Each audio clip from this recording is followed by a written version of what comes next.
Hi, welcome to the Sankofa Pan-African series. Please help us to keep bringing you our history by supporting us through by pressing your subscription button. Thank you. Now, according to Henry Louis Gates Jr. and other scholars, Africa's golden age happened around the same period when Europe was going through its middle or dark ages, its poorest um, ages when it was when they had crop failure, suffered from diseases and all kinds of poverty. Anyway, so starting from around year 1000, between year 1000 and 1600 AD, Africa enjoyed a period of commercial expansion, wealth, prosperity, and the founding of powerful empires and the building of new cities. However, before we get into more details about this period and the empires which emerged as a result of the Golden Age, I want us to quickly look at sub-Saharan Africa before the period known as Africa's Golden Age. Sub-Saharan Africa was unlike Europe, Asia, and most of even North Africa, um, for that matter, in that it was extremely diversified. Before the Golden Age, communities were small and stateless. A lot of them were stateless. They were not unified under a, a single universal religion, empire, or state. Rather, communities tended to be organized around kinship and family obligations with no centralized authority. That is, at the state level, there were no centralized, there were, in most places, there were no centralized authorities. As such, the administration or governing of societies did not take the form of full time occupations that we now know, because communities were small and autonomous. In other words, you didn't have like senators or politicians or people who made their living out of trying to administer communities, because communities were not centralized. Now there were also no need. So I thought there were no need for large armies and no large scale political organizations. There were, however, some similarities among some various ethnic groups, and scholars explain that this may have resulted from several waves of migrations of the Bantu people.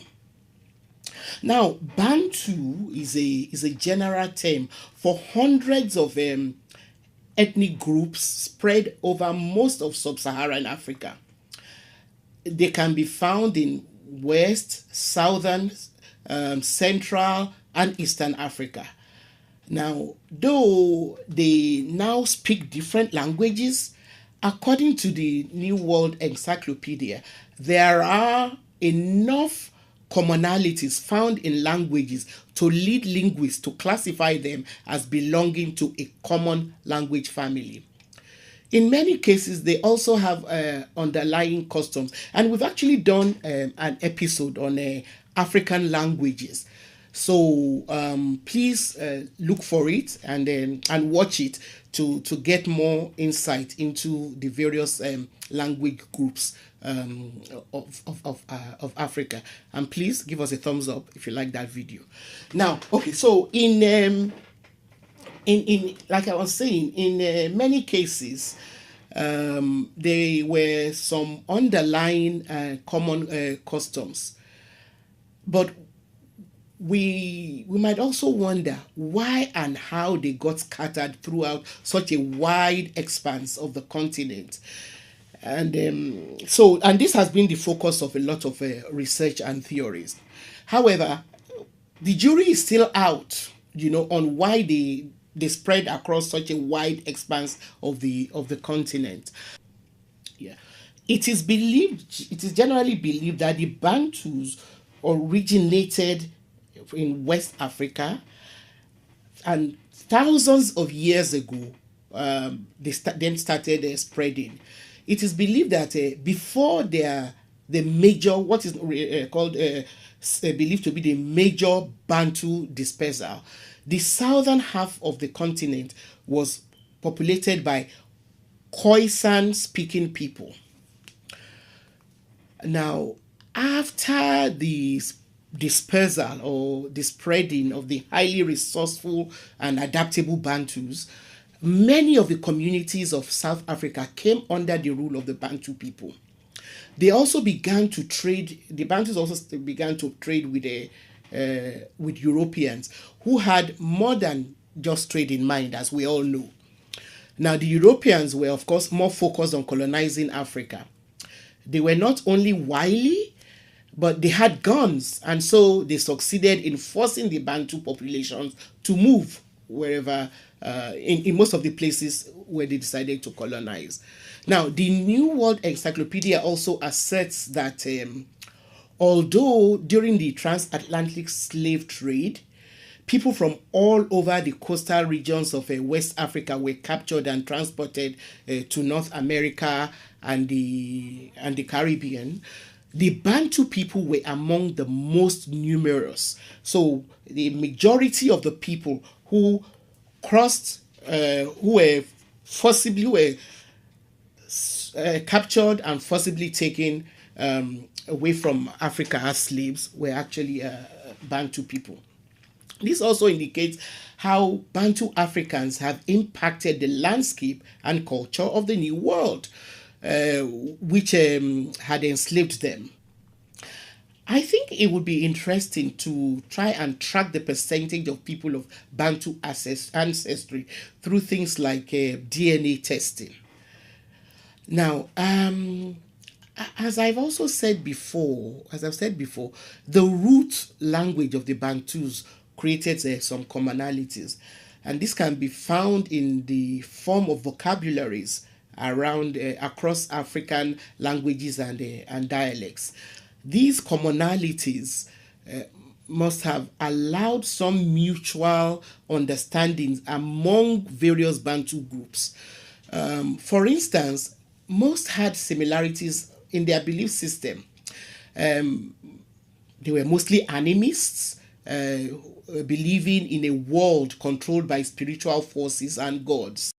Now, these forces were often mediated through specialists who prescribed rituals, sacrifices, and or some other form of religious practice to affect individual or communal life and events.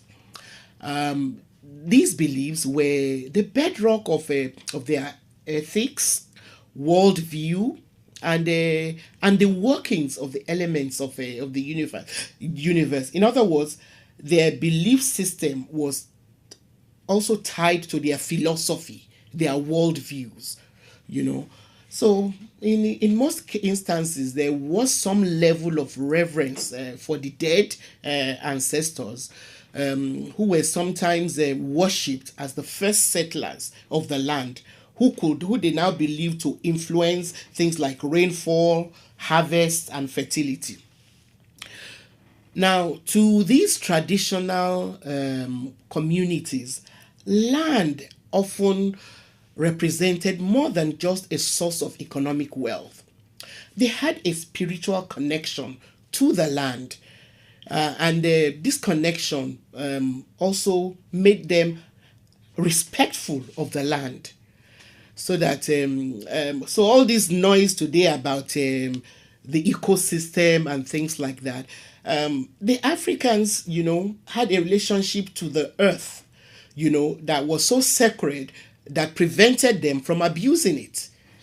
Now, I've digressed so much here in order to underscore the fact that regarding economic history, Northern Africa became very quickly integrated with the Mediterranean and Arab-speaking worlds through trade, early waves of intercontinental migration, and conquest. So, in this regard, the sub-Saharan areas were different. Their economics were primarily local and regional. And as such, it would be wrong to generalize about North Africa and the sub-Saharan Africa. This is also not an attempt to generalize about the whole of sub-Saharan Africa. Anyway, we will continue next time. So please help us to keep bringing you our history by subscribing, sharing our videos, giving us a thumbs up, and liking us. Thank you.